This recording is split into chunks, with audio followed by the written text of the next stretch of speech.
Olá, turma. Vamos começar aqui com o modernismo. Muita coisa a gente já viu. Perdoe a minha voz, tá? E algumas tossidas por aqui, certo? Então vamos lá. A gente tem aqui o modernismo. Aqui nós temos de onde originou, né, o modernismo, que a gente vem com a Semana da Arte Moderna, as características, né, que é não as regras ortográficas, simultaneidade, urbanismo, modernidade e sempre um elemento surpresa.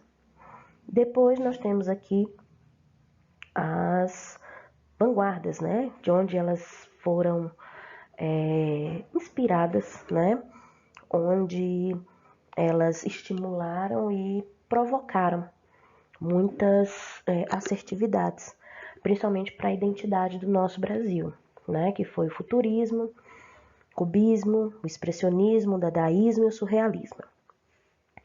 Dentro dessa semana, né, de arte moderna, no modernismo, né, que na verdade a semana de arte moderna ela não cria o modernismo, tá? O modernismo cria a semana de arte moderna. A semana de arte moderna foi apenas, quer dizer, não foi apenas, foi o tudo, né, para provocar e para dizer, olha, nós somos brasileiros e nós queremos a nossa identidade representada dentro da nossa cultura. Prosa, né, poesia, música, né, e tudo pintura, escultura, tá? Então a gente tem aqui o movimento antropofagia, a orgia intelectual, o verde amarelismo e anta, pau-brasil, né, que é a poesia de exportação. Temos como pessoas importantíssimas os Andrades, né, Mário de Andrade e Oswaldo de Andrade, que não são parentes, tá? Mas eles estavam ligados intimamente, né? E também desligados por algumas questões opostas, se é que dá para entender, né? Eles estavam unidos pela causa, mas havia divergência entre eles, né? Sobre essa questão dessa defesa da causa. Então eles valorizavam o brasileiro e eles iam escrevendo manifestos. A gente tinha Mário de Andrade, que fazia viagens nacionais, ele queria conhecer o Brasil, enquanto o Oswald, né, eram as viagens internacionais, mas ambos traziam grandes agregações e grandes conhecimentos para nós brasileiros, certo?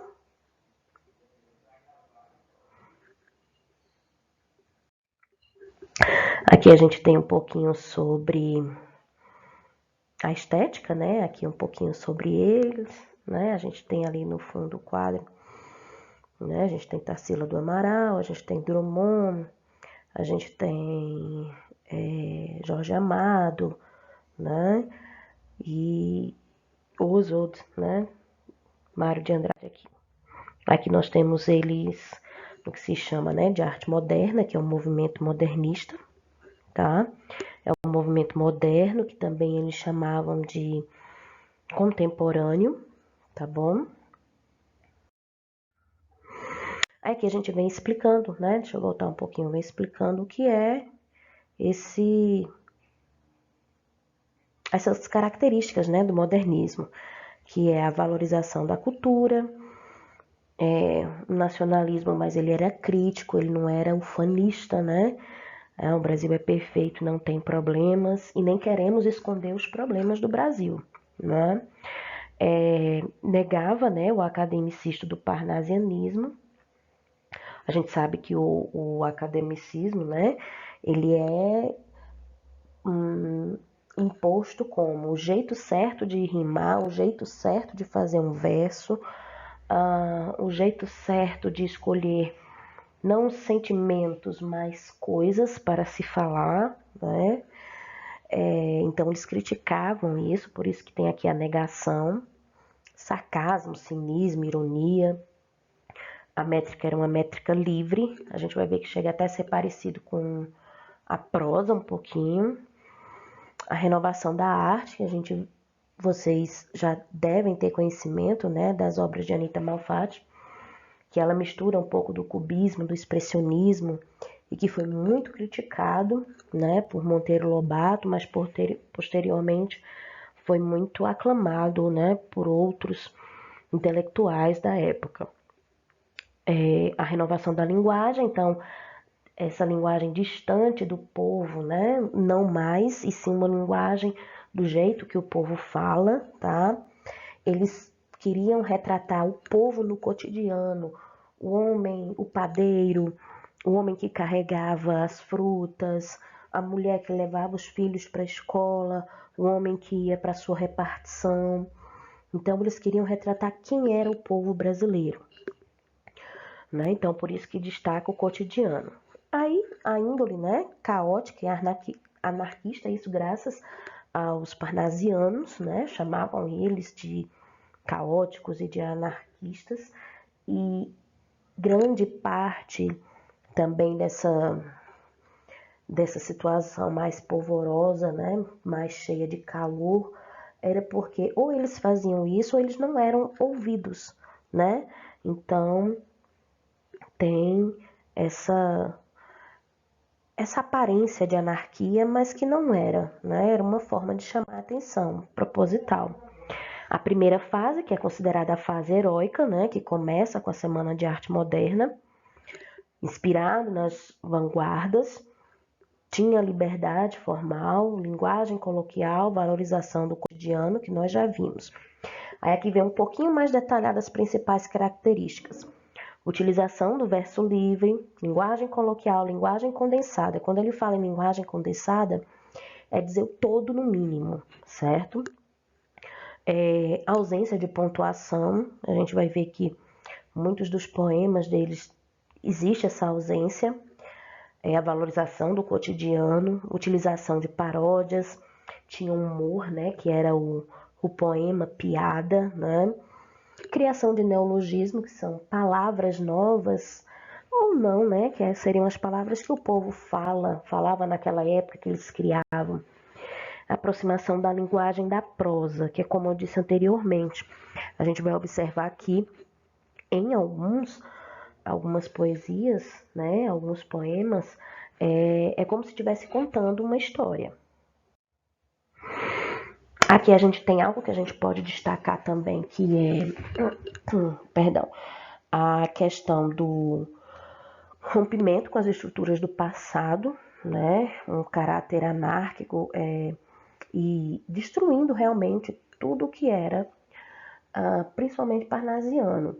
Se a gente for lembrar um pouquinho, o simbolismo, ele tentou travar essa luta, mas ele não conseguiu, né? E aí, ele não conseguindo, por vários motivos, né, que depois a gente vai pontuar, vem o modernismo e vem a Semana de Arte Moderna, né? Então, vamos destruir tudo, certo? Nada do que faça referência ao que é do estrangeiro, que a gente precisa engolir seco e que a gente não pode se reconhecer nessa obra. No final da obra de 1920, essa postura nacionalista, ela começa a ter duas vertentes bem distintas, ou seja, bem diferentes. Um nacionalismo crítico, consciente, né, que denunciava a realidade brasileira, politicamente identificado com as esquerdas, e do outro aquele nacionalismo ufanista, utópico, exagerado, né? Que seriam as políticas de extrema direita, certo? Então, observem quando a gente fala aqui extrema direita, tá? Que tem uma diferença até gritante entre direita e extrema direita, tá bom? O nacionalismo, ele vai se manifestar em muitas faces, né? Em muitas facetas. Uma volta, né, das origens, a pesquisa das fontes quentistas, uma procura de uma língua brasileira, né, a língua falada pelo povo nas ruas, a valorização do índio, o verdadeiro índio, né? E as paródias é uma forma de repensar a história e a literatura brasileira. Aqui vamos observar um pouquinho que a gente tem a questão dos pronominais, né? Vamos observar essas características dentro disso aqui, olha. Pronominais, lembram como a gente falou que era uma crítica, né? Aquela gramática certinha, distante do povo, né? Vejam só, dê-me um cigarro, diz a gramática, do professor e do aluno e do mulato sabido, né? Aqui a gente tem até uma crítica desse mulato sabido, é porque alguns mulatos, filhos, né, de homens brancos ricos com as negras, né, eles acabavam sendo adotados, né, assim, como uma educação igual a dos seus filhos, mas que a gente sabe, né, quem se aprofundar mais, que existia, assim, essa diferença, né. Mas aí vem aqui, mas o bom negro e o bom branco da nação brasileira dizem todos os dias, me dá um cigarro. Aqui a gente tem uma crítica, né? A gente sabe que o certo é dizer, dá-me um cigarro. Mas olha o que o Oswaldo de Andrade coloca, me dá um cigarro. Porque lembra que a gente falou sobre a linguagem do povo para retratar o cotidiano, né? Então, tá aqui explícito, né? Nesse texto de Oswaldo de Andrade em pronominais. Aí aqui ele vai estar explicando para vocês, né? O que eu acabei de falar. A gente tem a primeira fase do modernismo, ele foi um período de que foi muitas produções, tá? Eles divulgavam as artes, né? Em meio a essa grande produção, teve 4 correntes de pensamento que eles foram ganhando força, né? Ao longo da década, que foram o pau-brasil, o verde amarelismo, escola da anta, é isso mesmo, escola da anta, e antropofagia, tá? O Pau-Brasil ele foi fundado por Oswald e Tarsila, né? O movimento Pau-Brasil ele queria o quê? Ele fazia críticas ao nosso passado cultural brasileiro. Qual era a crítica? A gente copiando sempre os modelos europeus, né? E o que eles queriam? Propor um olhar para o Brasil, um olhar brasileiro, apesar das influências que foram benéficas, né? Nada se cria do nada, mas a gente tem que ver essas influências como um ponto de partida e para que a gente pudesse criar a nossa identidade cultural brasileira, tá? Então, o Manifesto para o Brasil ele foi publicado no Correio da Manhã, 18 de março de 1924.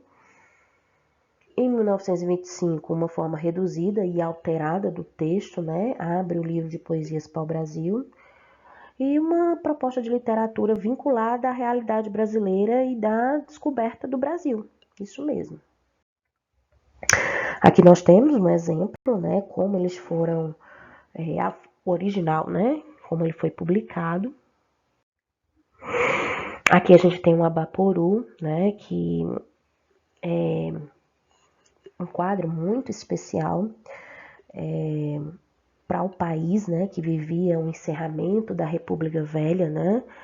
A República Velha durou longos anos, né, então se inicia no dia 15 de novembro de 1888, né, com a proclamação da República, e se encerra com a Revolução de 1930, que veio depor, né, Washington Luiz e o último presidente da velha República, né.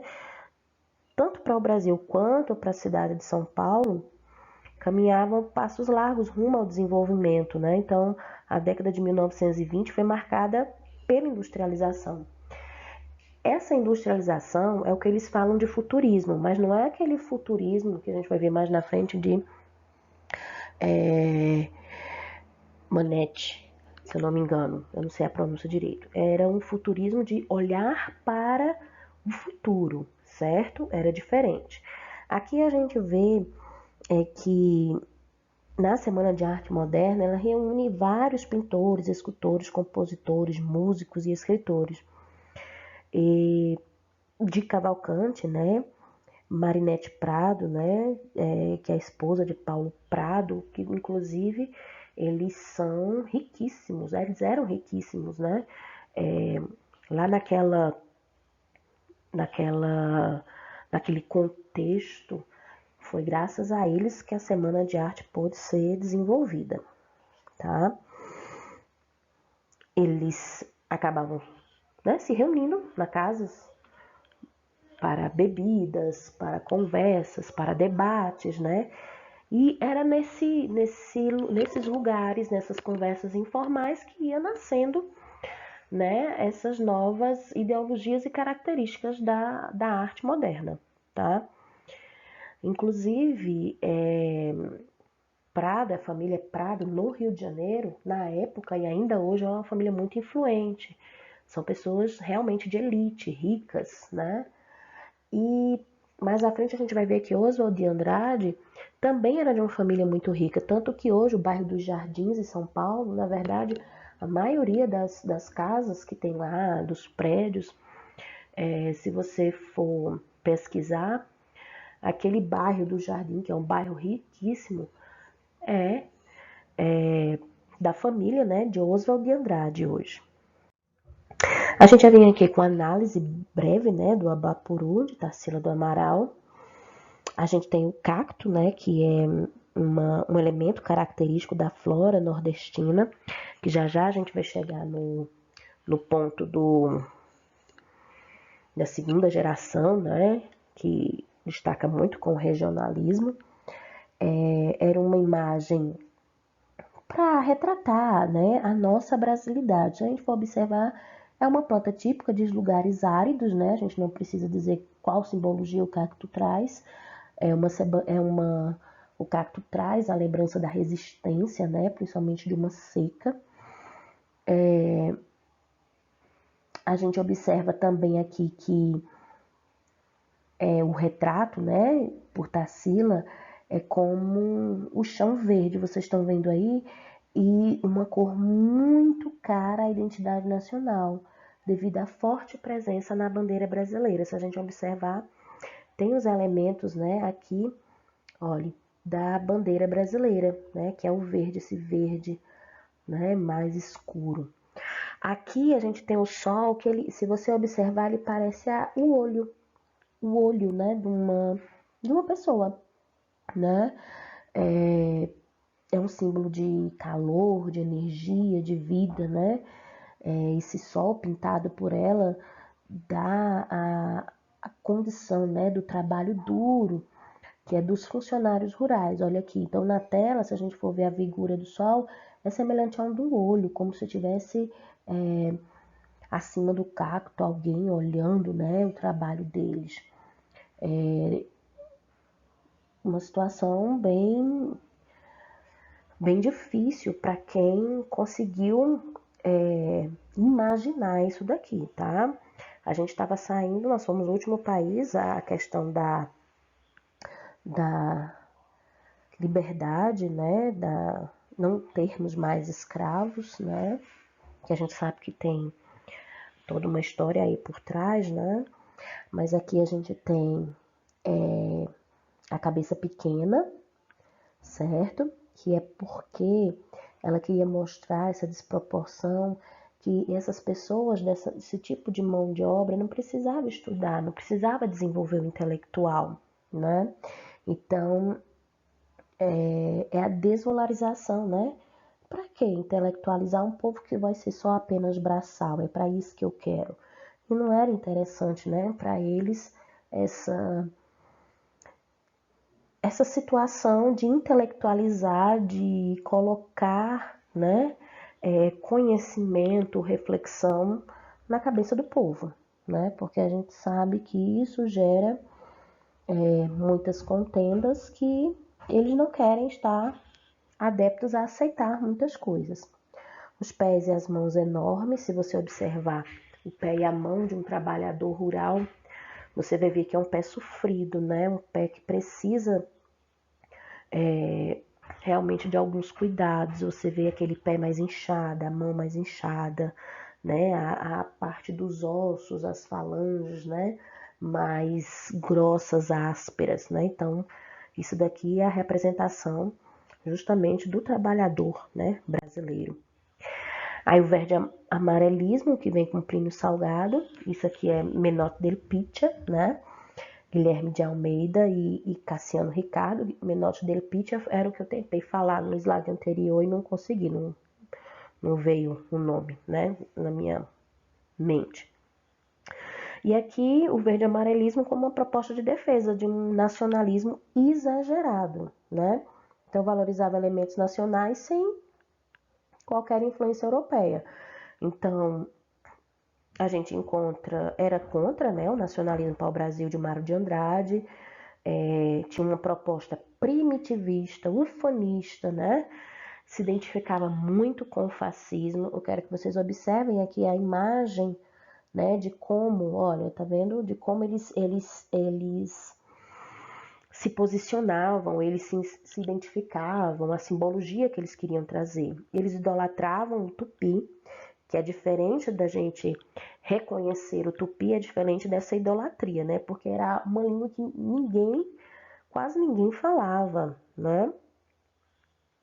Eles elegeram a anta como símbolo nacional, né? Então, por conta disso, ficou conhecido como a Escola da Anta, porque a anta é um animal tipicamente brasileiro, né? É até irônico, né, gente? Aí vem aqui, Oswald, ele vai, contra-ataca, né, com o artigo Antologia, Manifesto Antropófago. Vocês observem que fica esse contra-ataque, e esse ataque é ideológico, né? Em 1929, o Grupo Verde Amarelista também publica um outro manifesto, né? Nhengaçu, né? Manifesto do Verde Amarelismo, a Escola da Anta, que foi quando deu origem à Escola da Anta, né?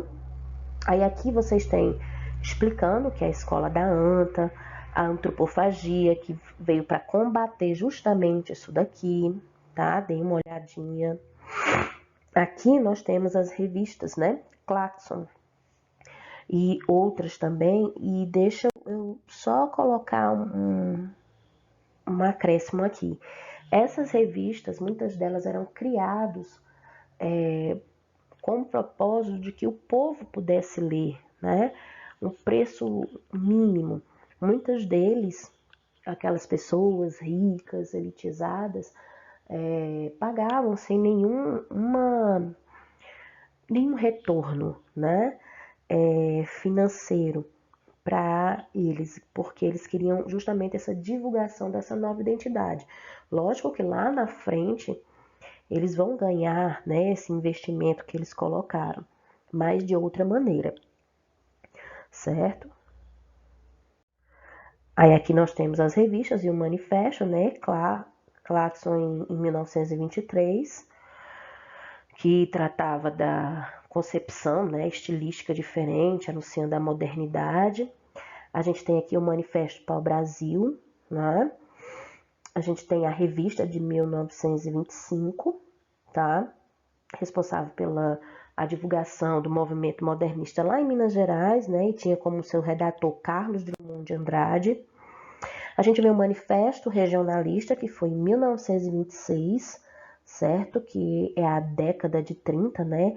Esse regionalismo nordestino, ele traz pra gente os nomes de Graciliano Ramos, Josézinho do Rego, José Américo de Almeida, Raquel de Queiroz, Jorge Amado, João Cabral de Melo Neto e outros que aqui não aparecem. A gente tem a revista da Antropofagia, certo? Que surgiu como etapa do nacionalismo pau-brasil, como resposta ao Grupo Verde Amarelismo, né? Que tinha criado a Escola da Anta, que dentro disso tem Oswald e Mário, né, e Alcântara e Drummond, né, primeira dentição, segunda dentição, que é a fase ideológica, né, que foi criada nessa época, uma ruptura de Oswald com Mário de Andrade. Essa ruptura foi uma ruptura bem sentimental, bem emocional, bem passional, né, foi uma questão de amores aí envolvidos. Aqui a gente tem o Manifesto para o Brasil, né? A gente tem aqui um trechinho. A língua sem arcaísmo, sem erudição, natural, neológica. Veja como eles defendem, né? A linguagem coloquial, tá? A contribuição milionária de todos os erros, como falamos, como somos, né? Ou seja, a gente tem que colocar o erro na poesia, o erro na prosa, o erro no romance, porque é a nossa identidade, é o que nós somos, né? Nós não somos uma máquina de fazer versos, né? programada para fazer versos como os parnasianos queriam. Aqui a gente tem mais uma obra de Tarsila, veja só como retrata, né, o cotidiano, as pessoas do dia a dia. Aqui o vendedor de frutas, né, na tela de Tarsila do Amaral, né, que é a pintora, né, aqui um pouquinho da fauna, da flora, veja que os elementos são, as cores são bem voltadas para as cores, né, da bandeira brasileira. Lembrando que era o resgate da nossa identidade. Aqui a gente tem um fragmento do verde e amarelo. Aqui o movimento integralista, né? Aquele movimento que eu disse para vocês prestarem atenção. Olha os chapéuzinhos, né? Vou dizer outra coisa aqui. Os chapéus, né? Eu não sei se é bem chapéu o nome, mas tem aqui, né? A gente vê, ó. Veja esse fardamento deles. Eu não preciso nem dizer com o que é que parece, né? Aí aqui o manifesto antropófago, né? Aqui a gente vem com o quadro, né? Desenho de Tarsila. Os principais representantes, quem foram?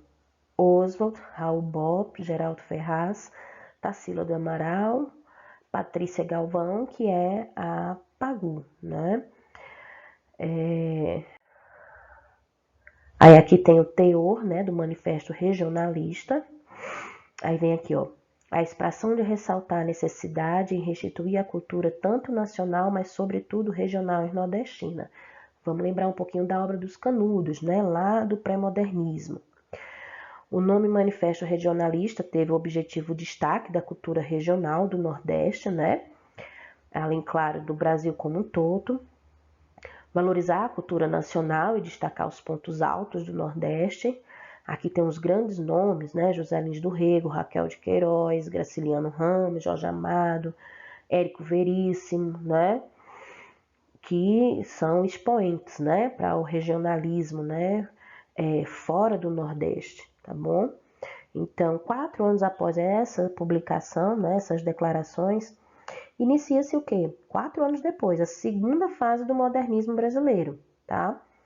Como consolidação desse movimento. Veja que eles querem abarcar realmente toda identidade brasileira. Não é só sul, sudeste, né?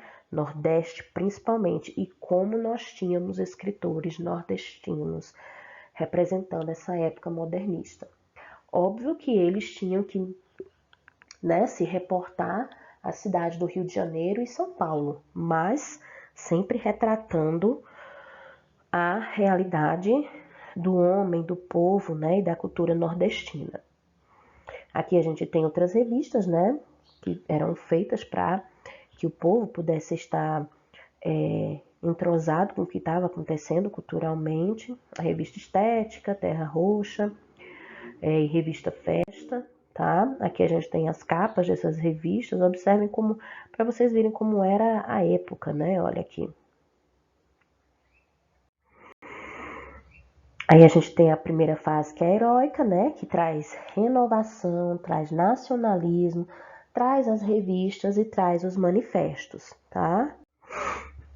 Aí aqui é a primeira fase, a gente tem um contexto histórico, que é a fundação do Partido Comunista. Acontece uma forte rebelião, né, no centenário, né, da independência no Rio de Janeiro. Foi a primeira transmissão radiofônica, certo? A primeira vez que se ouve um rádio, né?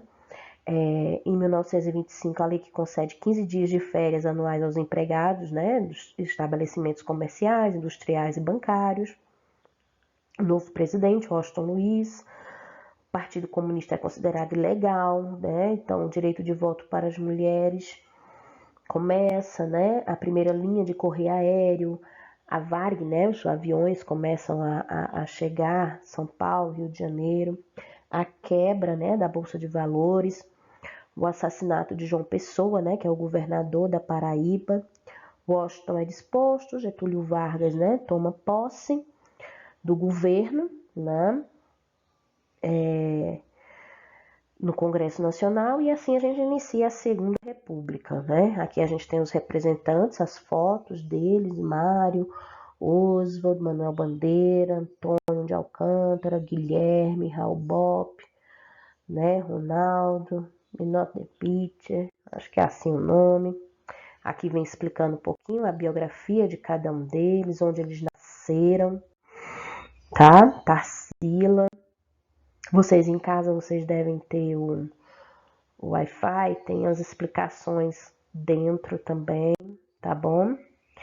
A geração de 1920, tá? Que é a obra, né, de Oswald, é um nacionalismo em busca das origens, sem perder a visão crítica da realidade, tá? Aí a crítica à sociedade burguesa, como nas obras de 1930, Serafim, Ponte Grande, O Rei da Vela. Ele inova, né, com a poesia, né, e seus pequenos poemas, que sempre havia um apelo visual muito grande, né, que era os chamados poemas pílulas, tá? Que mais à frente a gente vai ver que vira os poemas concretistas, né, na época do concretismo. Aqui a poesia, a influência das vanguardas, né, a exploração da crítica, a antropofagia. Vamos ver aqui, vou escolher esse aqui, erro de português. Erro de português. Quando o português chegou, debaixo de uma bruta chuva, vestiu o índio. Que pena! Fosse uma manhã de sol, o índio tinha despido o português. Aqui você veja que ele trabalha com ironia, né?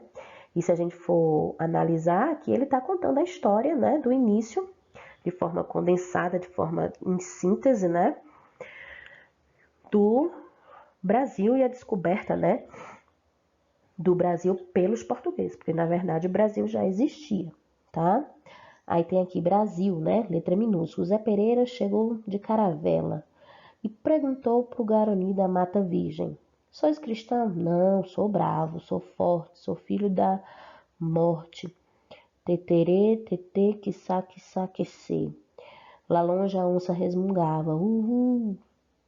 O negro zonzo, saído da fornalha, tomou a palavra e respondeu: sim, pela graça de Deus.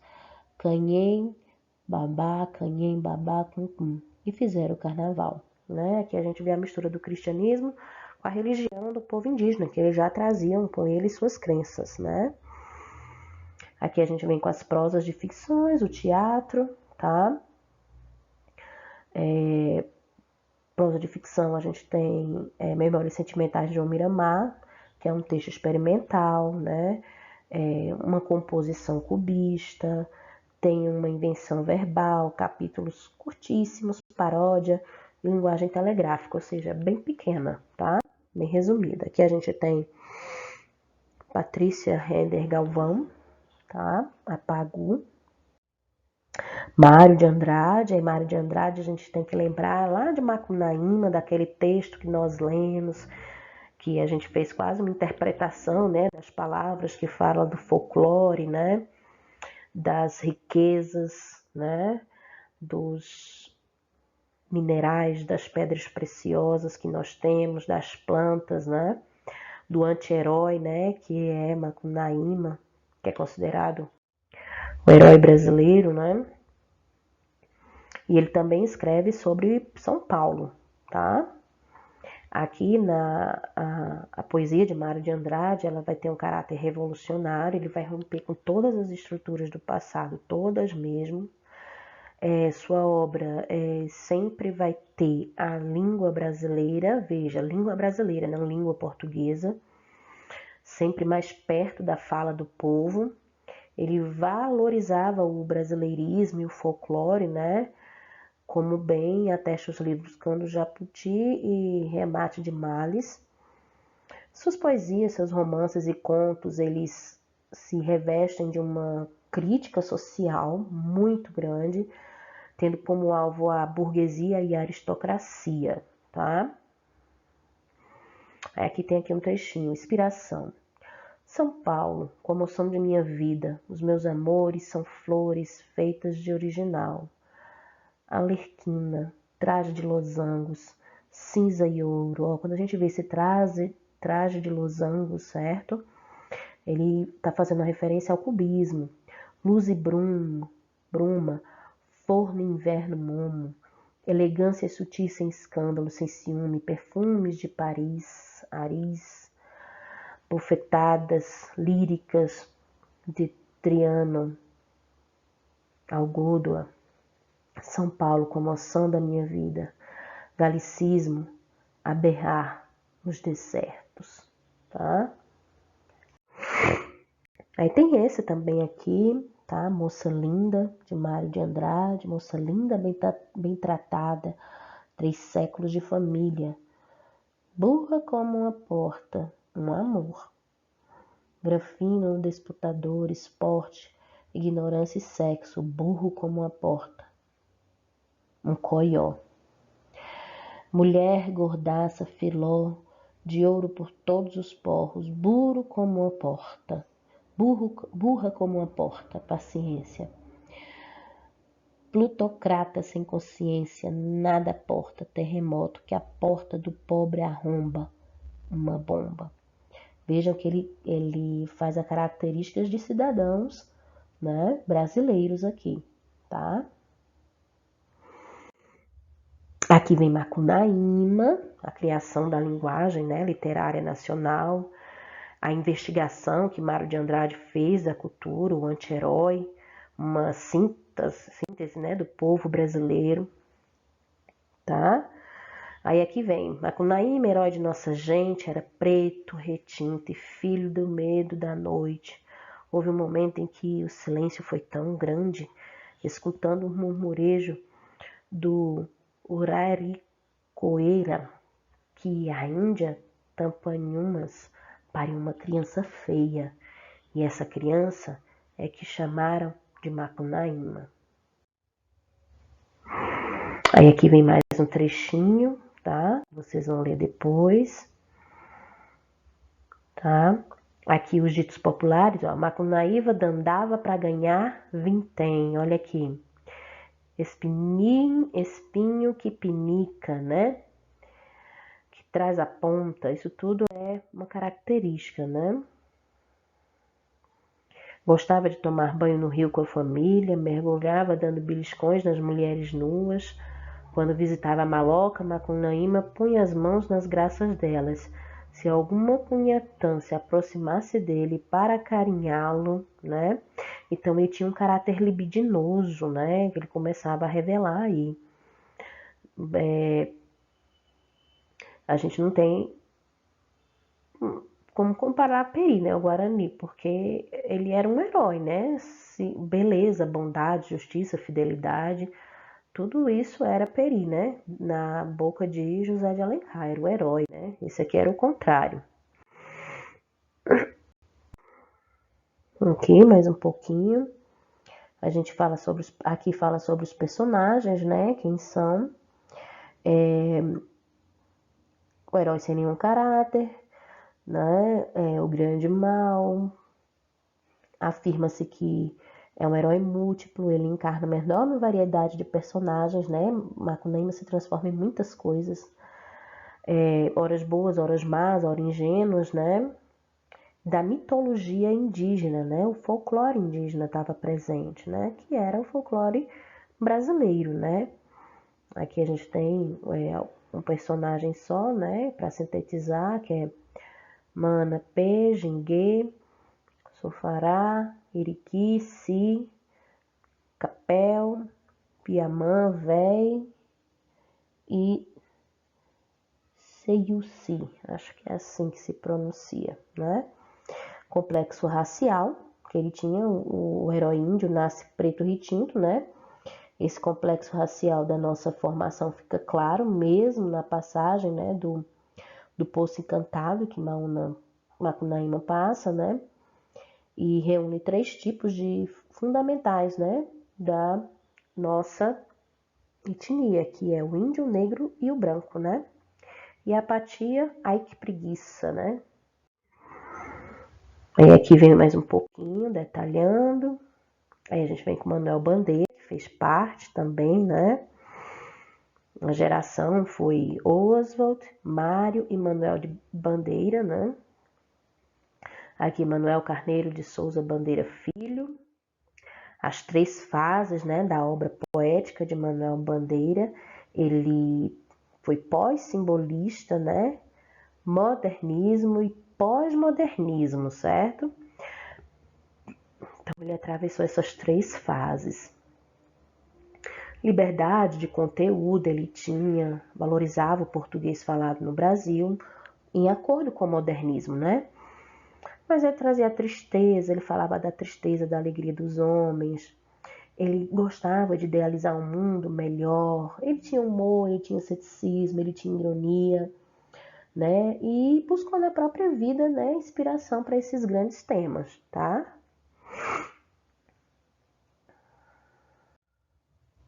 Aqui, ó, poema tirado de uma notícia de jornal. João Gostoso era carregador da Feira Livre e morava no Morro da Babilônia, num barracão sem número. Uma noite ele chegou no bar 20 de novembro, bebeu, cantou, dançou. Depois se atirou na lagoa Rodrigo de Freitas e morreu afogado. Veja, retratando o cotidiano, inclusive a miséria, né?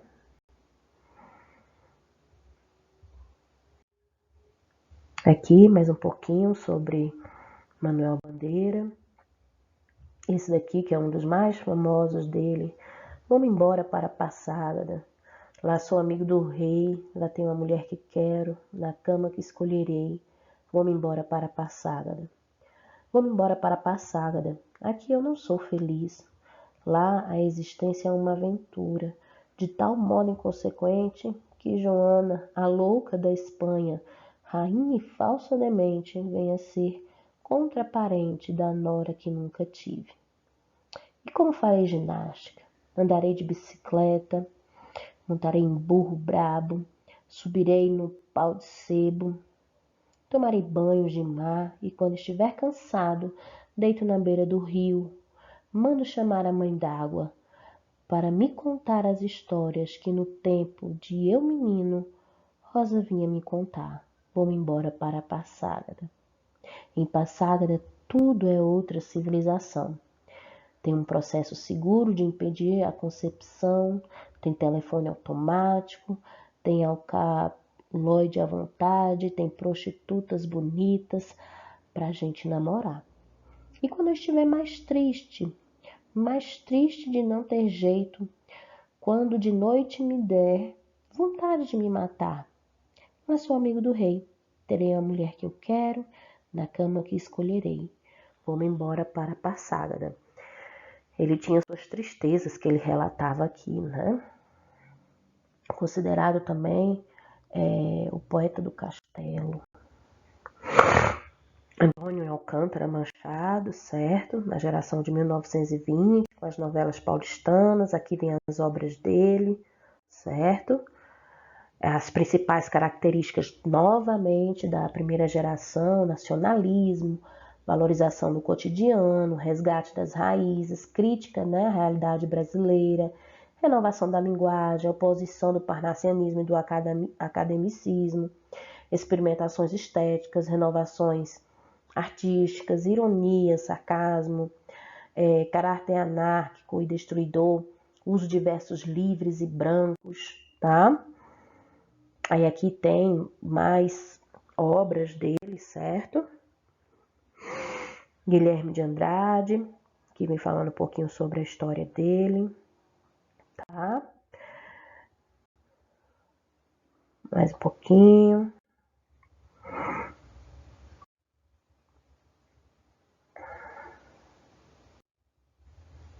As principais obras também: O Sonho de Marina, Toda a Poesia, o primeiro livro, as obras, né?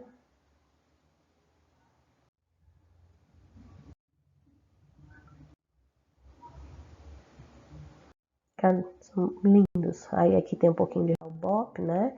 Que nasceu no Rio Grande do Sul, tá? Integrou o grupo paulista, né? Do modernismo. Era muito amigo de Jorge Amado, de Carlos Drummond de Andrade. A biografia, né? Das obras dele. A característica, né? Ele foi participante ativo do antropofágico, né? E Ele escreve poemas brasileiros, né, e por Eva de Urucungu, poemas negros, né. Ele lança o seu olhar em umas questões relacionadas do Brasil, a sua formação, o secretismo racial, tá? A sua obra é muito cotada nas questões históricas, né? A favela, né?